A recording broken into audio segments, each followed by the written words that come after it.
looking at the spectrum analyzer of a file transfer with a peer-to-peer network from two laptop computers, transferring a large file, and you can see that the speed is 154 megabits per minute, and this is networked through two Belkins plugged into the mains.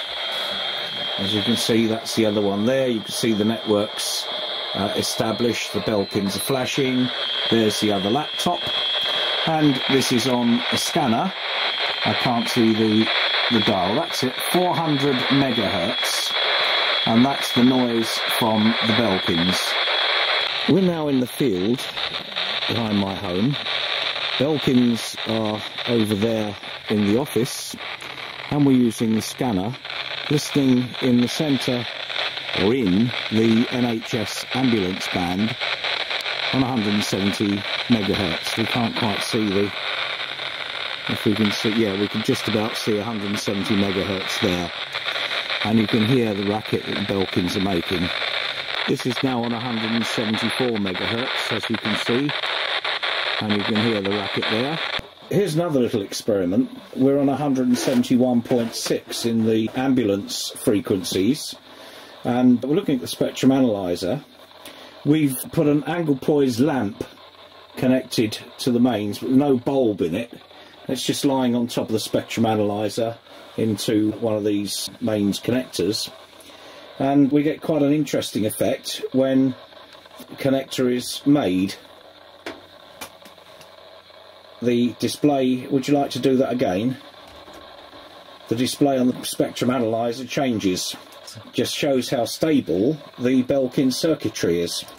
We're just about to start the file transfer. We're listening on 171 megahertz with the scanning receiver outside the office.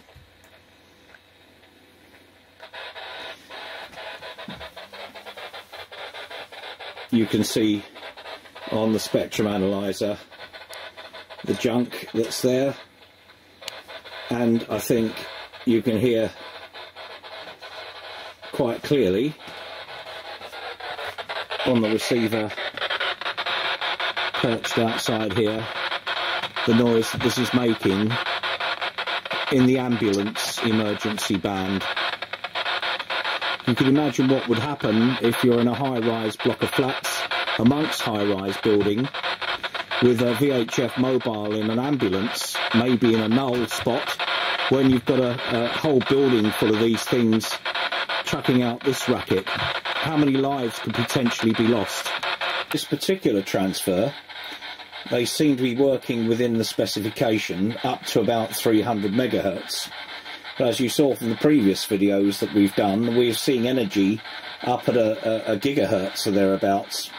We can actually hear it at 800 megahertz on the scanner, and they seem to switch into different modes at different times. This is now another frequency in the ambulance and NHS band, 161 megahertz, and as you can see, the same noise is there as it was on the other frequency. It's just wideband interference that would disrupt emergency communications. We're now looking at a 5 megahertz spread with the centre on 110.2 megs.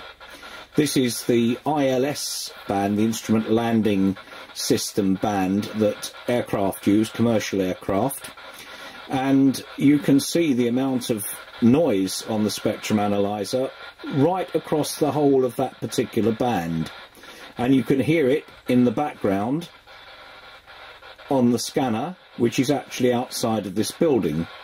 Now imagine the scenario.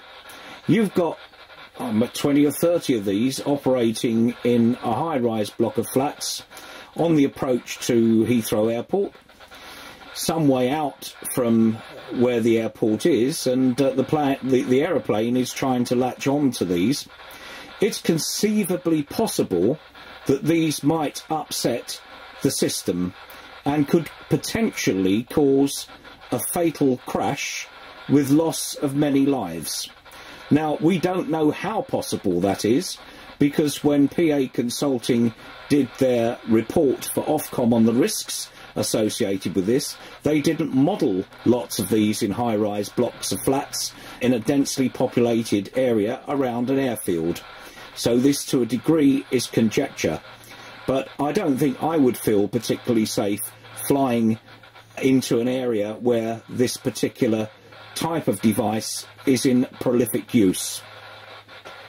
We're now looking at centre frequency of 27.18 in Citizens band, and we're listening on the receiver on 27.731, and you can hear that the Belkins, though they're transferring data and they're making a racket on the little scanner here, most of the data is being transmitted at a higher frequency.